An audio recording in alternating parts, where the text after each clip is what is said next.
Selamat datang di Upgrade, Universitas Pancasila Grab the Idea. Saya Naila Septarin yang akan membahas topik-topik dunia pendidikan.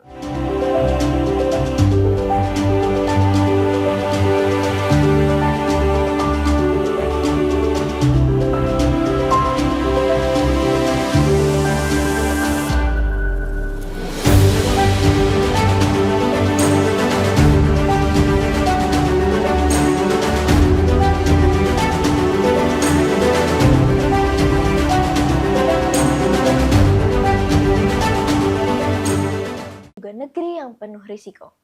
Kenyataannya, setiap bencana selalu terasa seperti kejutan baru, seolah kita jarang belajar dari apa yang sebelumnya terjadi. Kesadaran masyarakat dalam menjaga kelestarian alam juga menjadi PR besar di Indonesia. Di tengah rutinitas kuliah dan kesibukan kampus, seringkali kita lupa bahwa kesiapsiagaan adalah bagian dari tanggung jawab kita sebagai generasi muda.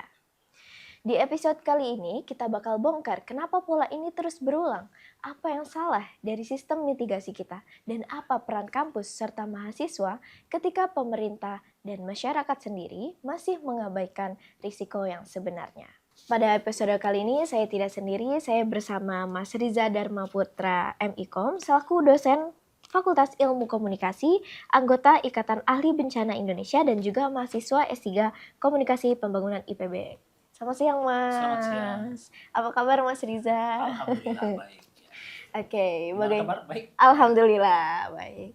Bagaimana, Mas, kondisi yang sedang terjadi saat ini? Sedih sih ya, Mas, pasti. Bagaimana tanggapan Mas Riza sendiri terkait bencana yang sedang melanda Indonesia pada beberapa minggu terakhir ini? Ya, terima kasih. Jadi memang kalau kita lihat bencana hari ini tuh banyak orang yang menarasikan sebagai diakibatkan oleh cuaca.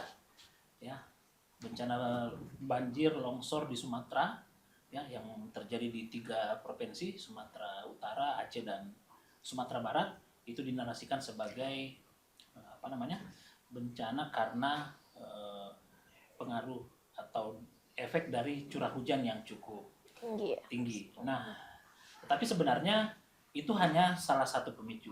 Pemicu besarnya sebenarnya adalah adanya deforestasi, adanya perusakan hutan. Di aspek yang lebih besar sebenarnya ada kesalahan dalam tata kelola ruang. Nah, itu sebenarnya yang terjadi.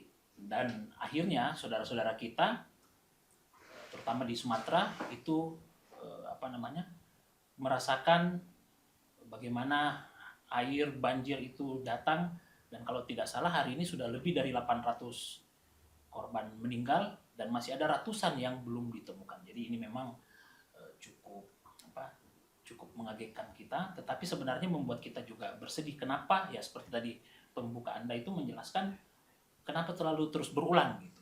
Ya, apakah kita tidak tahu kalau kita ini merupakan negara yang memang rawan bencana?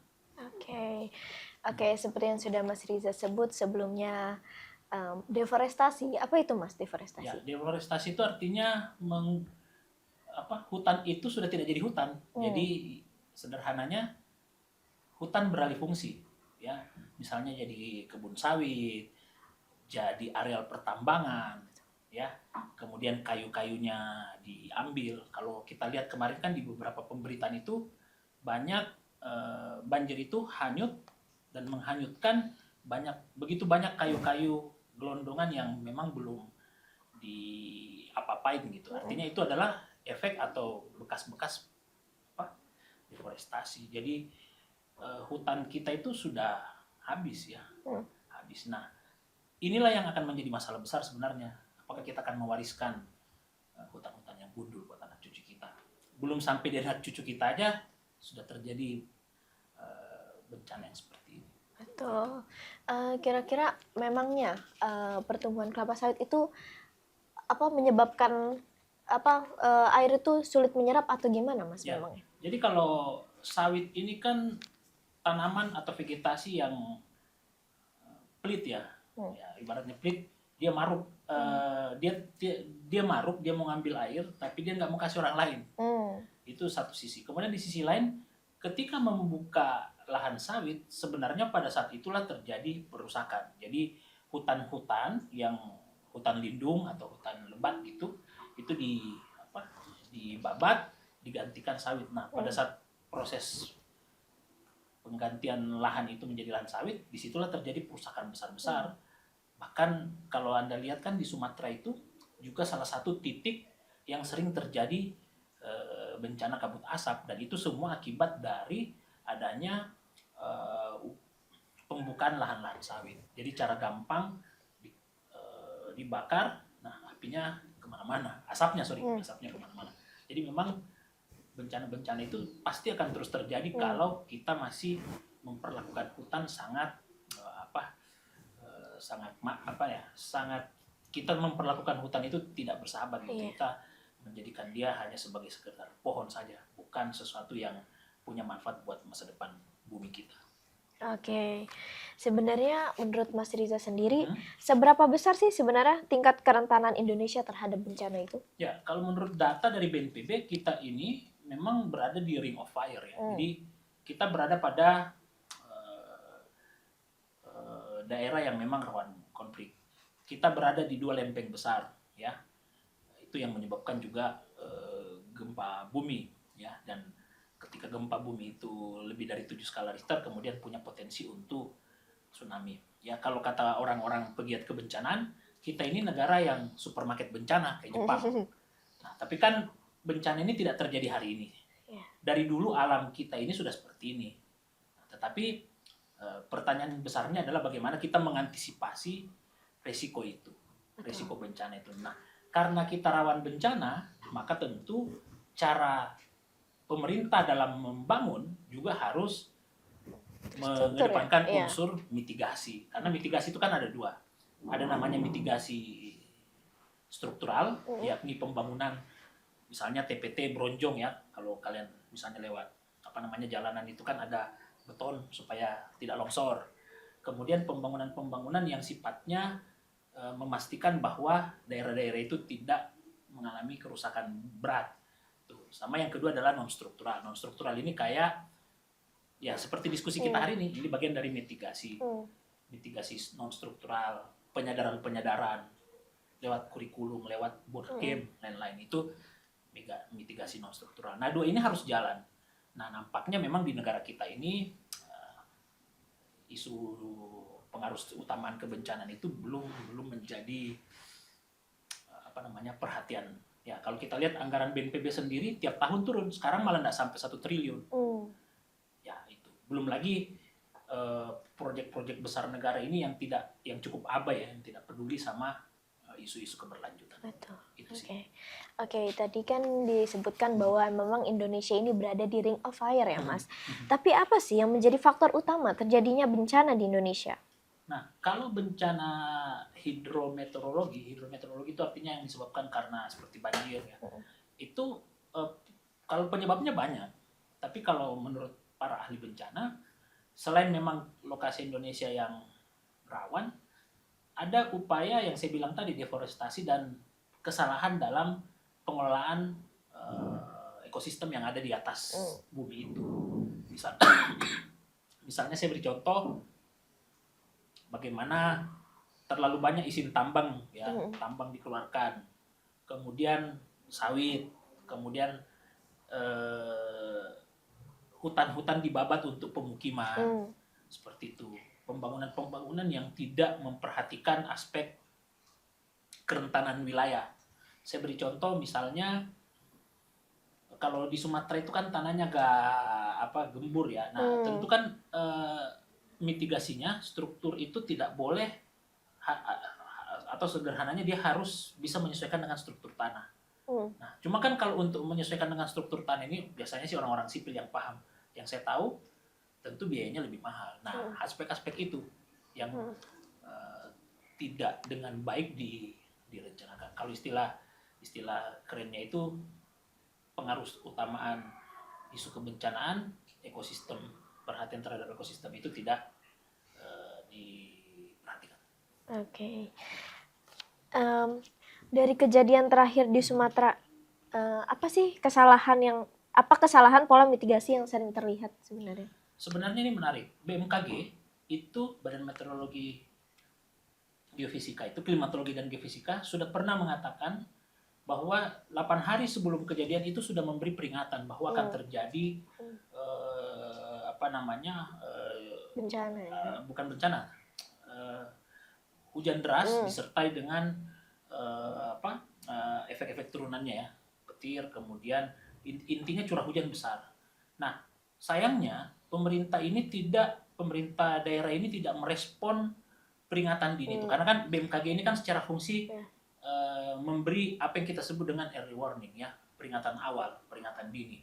Nah, biasanya BMKG lewat info BMKG atau Instagramnya itu memberikan penyampaian ke masyarakat umum plus ke pemerintah daerah masing-masing bahwa akan terjadi hujan lebat sekian, ada siklus tipun dan lain-lain. Nah, itu yang kemudian sepertinya cenderung diabaikan. Kalau saya bilangnya cenderung karena saya tidak tahu pasti kenapa itu diabaikan, tapi ya faktanya adalah diabaikan. Nah, di sisi lain juga masyarakat tidak diberi pemahaman, tidak diberi edukasi tentang bagaimana tingkat kerentanan di wilayah tersebut. Sehingga literasi bencana masyarakat itu rendah, dan akhirnya ketika terjadi situasi seperti ini banyak yang jadi korban. Kita bukan ingin menantang Tuhan bahwa kita bisa menghindari bencana, tetapi bagaimana kita meminimalisir potensi risiko yang muncul. Oke. Berarti menurut Mas Riza sendiri, apakah pemerintah setempat sudah meminimalisir belum untuk terjadinya bencana-bencana ini? Apakah sudah cukup prepare atau belum menurut Mas Riza sendiri? Nah, kalau kita lihat dari efeknya sepertinya memang belum maksimal. Belum maksimal. Padahal informasi itu tersedia. Beda kan kalau tsunami. Tsunami itu kan diawali oleh gempa bumi. Kalau gempa bumi kan kita tidak sampai hari ini tidak ada teknologi yang bisa memprediksi kapan pastinya terjadi gempa bumi. Betul. Tetapi kalau kita bicara tentang bencana yang terjadi di Sumatera hari ini, itu adalah bencana hidrometeorologi, BMKG bahkan sudah mengeluarkan peringatan dini bahwa akan ada hujan yang cukup lebat, curah hujan yang cukup tinggi. Dan sebenarnya kan kalau Anda pernah mendengar, itu ada teknologi merekayasa cuaca ya. Jadi sebenarnya bisa digeser ya hujan itu ke tempat lain ya. Tapi tidak pakai pawang ya. Tidak pakai pawang. Jadi bisa digeser. Istilahnya itu rekayasa cuaca. Nah, itu bisa dilakukan sebenarnya. Seperti di Jakarta ini kan mestinya kita kan disajikan oleh hujan yang lebat beberapa hari, tapi sepertinya sudah ada upaya rekayasa. Dengan cara bagaimana, Mas, rekayasa tersebut? Rekayasa itu menaburkan ini apa namanya? Saya tidak terlalu detail Pak memahami teknologinya, tetapi mereka menaburkan bubuk tertentu di awan, dia mengubah fungsi itu. Dan secara fisiologis memang seperti itu. Jadi kan mungkin masih ingat pelajaran waktu sekolah dulu kan bagaimana terbentuknya hujan. Nah, uap itu ke atas, kemudian dari awan itu kemudian menjadi air hujan. Nah, itu yang direkayasa sedemikian rupa sehingga hujan itu tidak terjadi di situ.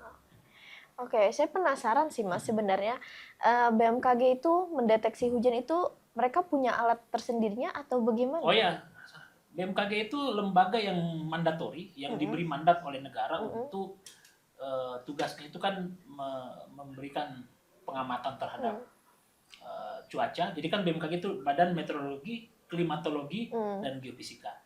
Jadi yang dia lihat itu cuaca, juga gempa bumi, tsunami.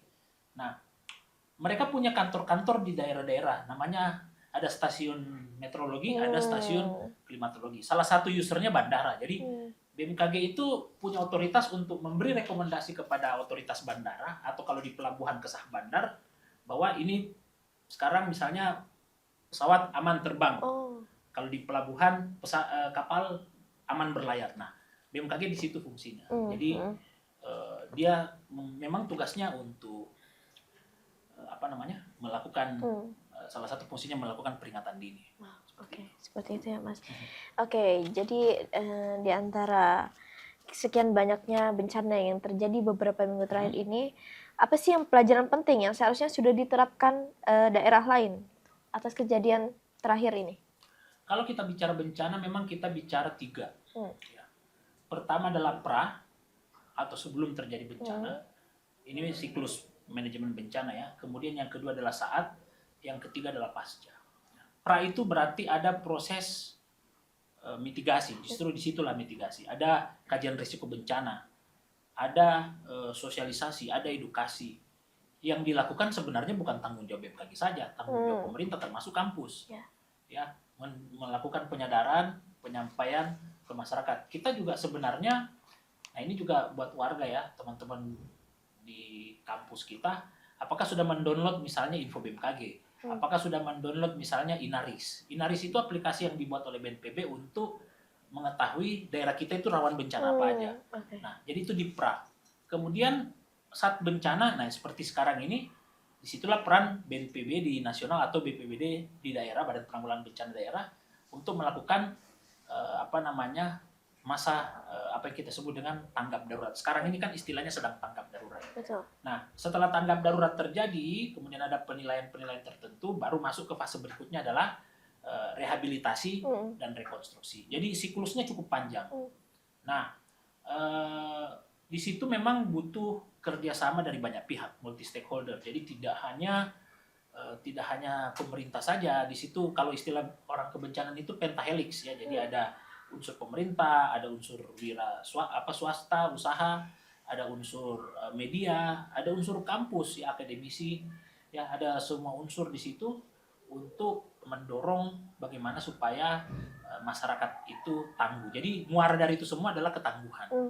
Nah, pertanyaannya pertanyaannya adalah seberapa tangguhkah masyarakat kita ketika ancaman bencana itu terjadi. Nah, ini yang memang menurut saya menjadi PR, karena dari riset saya juga, saya melihat bahwa literasi bencana masyarakat kita ini masih sangat rendah. Ya, kalau bisa dibilang sangat rendah.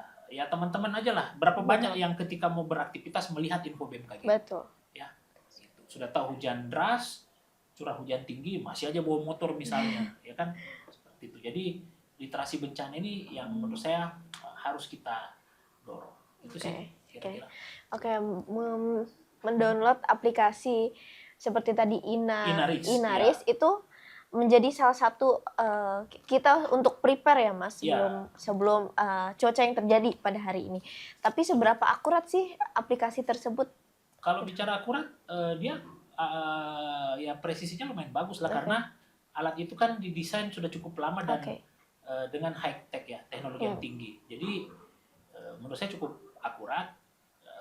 Kemudian info BMKG kan memberikan informasi cukup baik. Nah, tinggal bagaimana kita meresponnya. Masalahnya kan kultur kita ini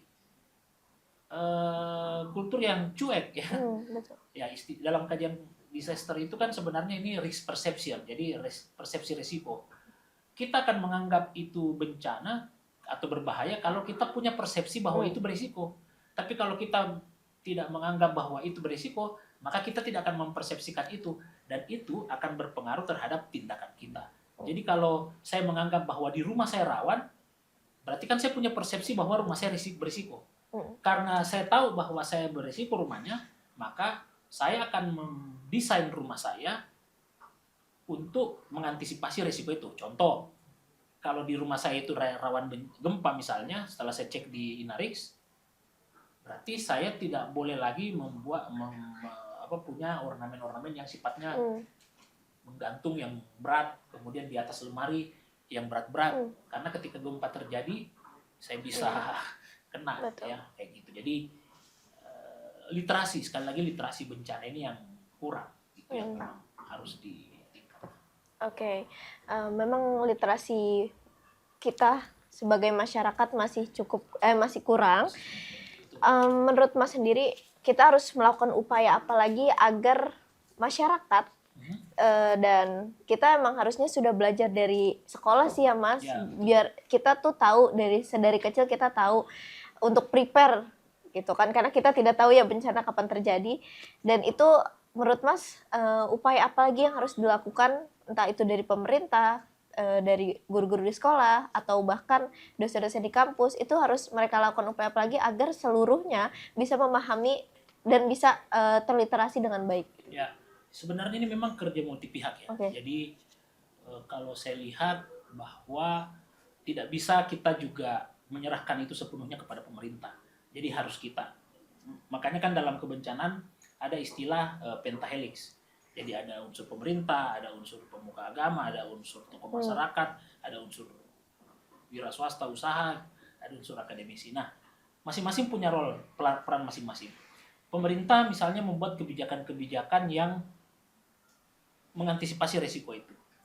Termasuk juga, tadi kan disinggung soal sekolah, termasuk juga menyusun kurikulum yang memasukkan bencana ini sebagai sebuah materi. Sebenarnya di level kebencanaan sekolah itu ada namanya SPAB. SPAB itu artinya Satuan Pendidikan Aman Bencana. Nah, itu kalau di sekolah. Kalau di perguruan tinggi juga ada. Nah, itu harus dilakukan secara masif, secara terus-menerus edukasinya. Jadi pemerintah dari sisi regulasi kuat, masyarakat juga dari sisi literasi bagus. Jadi dua pihak ini, bahkan semua pihak itu atau multi pihak itu bisa saling bersinergi, berkolaborasi. Karena risiko bencana itu tidak tanggung jawab satu pihak saja. Betul. Tetapi semua pihak. Dan ini juga amanat dari, kalau di dunia itu ada namanya Sendai Framework, ya. Jadi kerangka kebijakan Sendai, itu di Jepang, untuk bagaimana mengurangi risiko bencana seperti itu. Jadi, dan itu Indonesia sudah meratifikasi, sudah ikut mengesahkan. Oke, kita balik soal mitigasi, Mas. Menurut Mas sendiri, masyarakat Indonesia ini lebih lemah di mitigasi struktural atau non struktural, dan mengapa? Dua-duanya. Jadi negara orang kita ini secara struktural mitigasi strukturalnya ya saya bisa bilang kurang ya. Pertama, kita lihat apakah bangunan-bangunan yang dirancang itu dominan memperhatikan aspek risiko bencana yang akan timbul di daerah itu. Apakah kajian tata ruang misalnya itu dipakai untuk mendirikan sebuah bangunan, ya? Apakah struktur tanah itu dijadikan dengan dasar? Saya beri contoh bencana di Palu, likuifaksi. Itu habis satu kampung ya di perumahan Balarwa. Pertanyaannya, kenapa pemerintah memberi izin membangun perumahan di sana? Padahal dari dulu itu adalah daerah yang rawan. Nah itu berarti kan mitigasi strukturalnya juga tidak jalan. Belum lagi kalau kita lihat mungkin bangunan-bangunan yang dibangun, ini ada kata orang ya, kalau bangunan-bangunan yang dibuat Belanda itu kalau gempa paling retak-retak. Tapi kalau Indonesia baru gempa sedikit sudah roboh. Nah ya, coba lihat sekolah-sekolah ya, banyak yang dibangun belum diresmikan sudah roboh. Jadi mitigasi strukturalnya kurang. Nah non strukturalnya lebih-lebih karena pendidikan-pendidikan terkait dengan kebencanaan ini masih saya bisa bilang kurang. Padahal kan kita sebenarnya punya sekolah, kita punya kearifan lokal. Riset saya itu menjelaskan bagaimana kearifan lokal orang-orang dulu itu terhadap bencana cukup kuat. Saya beri contoh di Baduy. Baduy itu kan tidak mengenal rumah batu ya, rumah beton. Nah, kalau rumah kayu itu kan kalau gempa dia ikut goyang. Jadi dia menyesuaikan struktur arsitekturnya lebih elastis ya, lebih elastis. Kemudian di Aceh itu ada namanya Semong. Semong itu adalah bagaimana sebuah cerita tentang tsunami itu diwariskan secara turun-temurun lewat nyanyian. Bayi misalnya atau masih kecil digendong-gendong. Inti pesannya adalah pernah suatu waktu di kampung kita ini ketika bumi berguncang dan air laut surut, segeralah lari ke gunung. Itu namanya Semong. Dan secara fakta di Pulau Simelu itu hanya 4 korban jiwa dari 18.000 warganya. Itu kenapa? Ada mitigasi non struktural berbasis kearifan lokal. Nah, menurut saya potensi-potensi inilah yang harus kemudian diaktualkan, dimunculkan. Karena kita punya kaya, kita ini kaya. Ada ratusan pengetahuan-pengetahuan lokal yang terkait dengan kebencanaan yang bisa dijadikan sarana untuk memitigasi risiko bencana. Cuma kita, masyarakat modern ini lupa. Jadi istilah saya itu ada missing link pengetahuan yang hilang karena adanya modernisasi. Jadi modernisasi kita selalu menganggap bahwa rumah batu itu keren, yang model-model istana, meninggalkan rumah kayu. Penelitian saya di Cianjur menjelaskan orang menyesal kenapa dia harus membangun rumahnya dari batu, padahal dulu nenek-neneknya itu semua menggunakan rumah kayu. Kayak gitu. Jadi mitigasi ini yang non struktural, yang berbasis kearifan lokal, saya pikir ini perlu untuk dikuatkan. Apalagi kalau kita di Pancasila ini kan mestinya kita bisa mengidentifikasi semakin banyak kearifan-kearifan lokal yang bisa memperkuat mitigasi, terutama mitigasi non struktural itu. Oke, memang menjadi tanda tanya besar ya Mas. Kenapa pemerintah mengizinkan untuk membangun bangunan yang rawan bencana gitu ya Mas? Cuan-cuan itu. Iya. Oke. Jadi apa sih sebenarnya kebijakan mitigasi yang seharusnya menjadi prioritas, tapi justru sering diabaikan pemerintah daerah? Pertama, fokus pada tata ruang. Jadi kajian tata ruang itu harus dipahami dengan baik. Kemudian pemerintah itu kan sebenarnya menurut amanat undang-undang kebencanaan harus membuat namanya kajian risiko bencana. Jadi setiap daerah itu harus punya KRB, kajian risiko bencana. Dari KRB inilah yang kemudian menjadi dasar untuk menentukan pola pembangunan yang cocok itu seperti apa. Jadi semua pembangunan itu harus memasukkan aspek risikonya. Betul. Jadi ketika misalnya daerah itu rawan banjir, apa yang sebaiknya dilakukan di situ? Ya kan kita punya banyak ahli, ada orang sipil, ada kampus-kampus selain UP juga cukup banyak, ya kan? Nah, itu mestinya menjadi perhatian. Jadi pemerintah harus sadar kalau bahasanya Cak Imin harus tobatan nasuha memang. Harus tobat sebenar-benarnya tobat, harus punya kesadaran bahwa bumi ini harus dijaga. Ya maaf ya kalau Islam itu kan ada mungkin pernah dengar ayat Sohar al-fasaru fil bahri wal bahri. Jadi telah nampak kerusakan di bumi dan di laut itu semua karena ulah manusia. Artinya apa? Manusia ini yang memang harus berbuat sesuatu yang baik. Betul. Nah, pemerintah harus sadar bahwa mereka harus bisa menjaga. Tujuan pemerintah kenapa? Betul. Menjaga hak-hak hidup orang gitu. Kalau dia tidak jaga, kepada siapa lagi kita berharap? Betul. Dia negara, dia yang punya kuasa. Masa dia tidak peduli? Mereka hanya memikirkan nasib-nasib atau perut-perut mereka sendiri. Nah, ini yang sebenarnya harus diubah.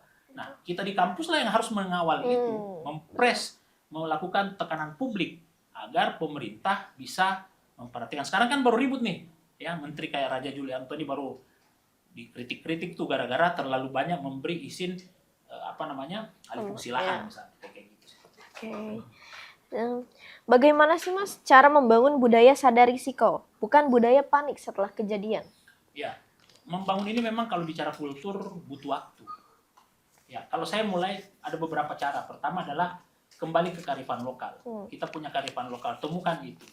Yang kedua tentu kita mulai dari diri kita sendiri, dari keluarga kita. Kita membiasakan menjelaskan kepada anak-anak kita, keluarga kita tentang situasi rumah kita, daerah kita rawannya seperti apa. Kita harus mulai mendownload Inaris, kita harus rajin melihat info BMKG, kita memperbaiki literasi kita.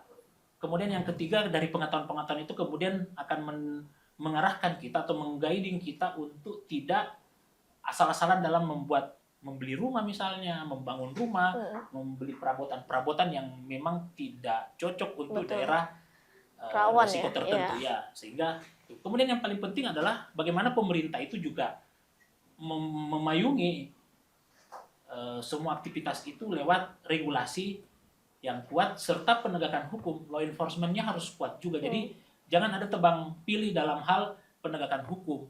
Ya, masa tambang itu boleh berdiri dengan gampang gitu kan? Kalau Anda tahu dalam membangun sesuatu kan ada namanya AMDAL ya. AMDAL itu adalah analisis mengenai dampak lingkungan. Nah, setiap bangunan yang mau dibuat itu kan ada AMDAL-nya. Nah, kadang AMDAL ini juga jadi mainan, jadi bancakan. Nah, ini juga penting. Kalau kita taat dengan semua mekanisme dan asas itu, saya pikir itu bisa bisa meminimalisir. Sekali lagi bukan menghilangkan ya, meminimalisir potensi bencana. Oke. Dari sekian banyaknya ya Mas obrolan kita hari ini, dan kita kulik nih bencana-bencana yang terjadi beberapa minggu terakhir ini. Apa sih pesan Mas untuk audiens upgrade, pesan yang baik untuk mereka juga aware tentang isu ini gitu? Ya, yang pertama bahwa kita harus kembali memperbaiki cara kita melihat alam semesta. Jadi alam ini harus kita letakkan pada sebuah konsep yang hidup. Maksud saya hidup adalah kita tidak boleh memandang alam itu seperti benda mati. Mereka juga butuh ruang hidup. Itu. Yang kedua, kita harus menyadarkan diri kita bahwa kita ini hidup di daerah yang berisiko, yang rawan. Karenanya semua tindakan kita juga harus mengarah ke situ. Seperti yang saya contohkan tadi, rumah kita harus bisa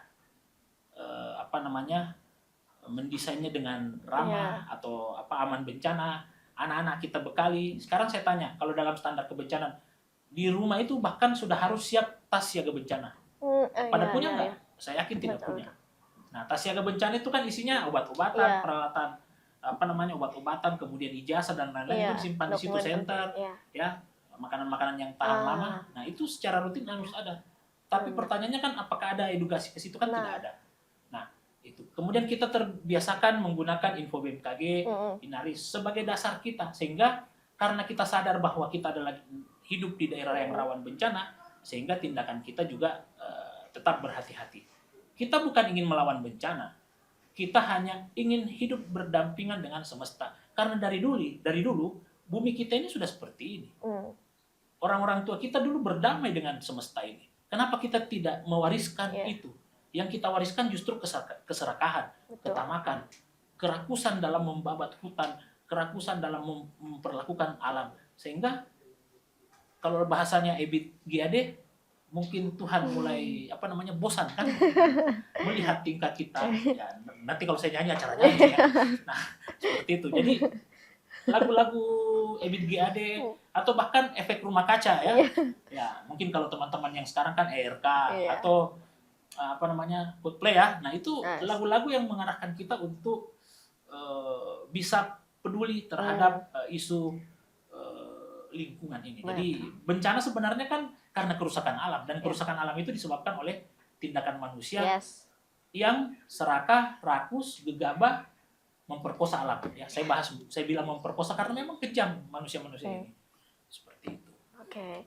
Sebenarnya tuh ya Mas, yang paling tindakan manusia yang paling benar-benar mengakibatkan yang benar-benar kayak bikin bencana itu ada tuh sebenarnya buang sampah sembarangan. Nah, itu salah satunya. Jadi kalau kita buang sampah sembarangan kan bisa membuat tersumbat selokan atau bisa ke kalinya jadi bertumpuk. Itu juga salah satu. Jadi mulailah dari perilaku sederhana.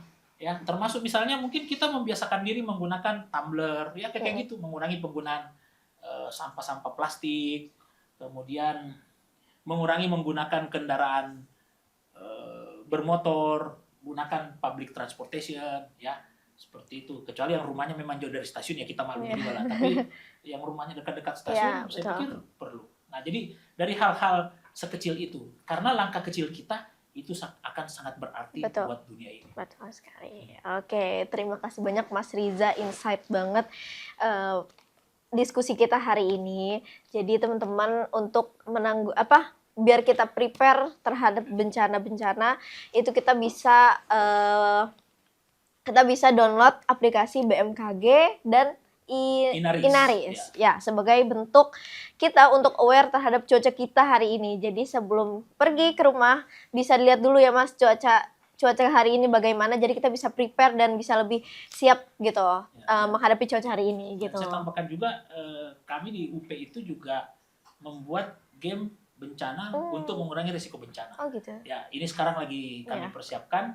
Mudah-mudahan tahun depan kita sudah bisa launching. Saya spill sedikit. Boleh. Nama gamenya itu Cari Aman ya. Jadi ini bagaimana melatih kita untuk bisa memitigasi risiko bencana. Oke. Ya, sekalian promosi lah ya. Oke. Ini produk riset. Iya. Dan juga kita perlu kesadaran dari diri kita sendiri ya teman-teman, jangan buang sampah sembarangan lagi. Juga kita kalau bisa menggunakan public transportation, kita gunakan public transportation. Jangan lupa di-download juga aplikasinya untuk menghadapi cuaca hari ini, dan juga ini ya Mas, edukasi mengenai hal-hal yang ada tas bencana ya Mas? Ya, tas siaga bencana. Tas siaga bencana. Oke. Sebagai wujud kepedulian sosial terhadap bencana alam yang terjadi di Sumatera, kami mengajak seluruh sivitas akademika Universitas Pancasila untuk berpartisipasi dalam penggalangan donasi guna membantu penanganan dan pemulihan bagi para korban terdampak. Donasi dapat diberikan melalui rekening di bawah ini. Untuk donasi dalam bentuk barang dapat dikirimkan melalui Sekretariat Posko di Direktorat Kemahasiswaan Universitas Pancasila. Sekecil apapun kontribusi Anda sangat berarti bagi mereka yang membutuhkan. Jangan lupa saksikan terus episode upgrade selanjutnya karena akan banyak pembahasan menarik lainnya. Dan pantau terus akun sosial media dan YouTube Universitas Pancasila. Terima kasih dan salam Pancasila.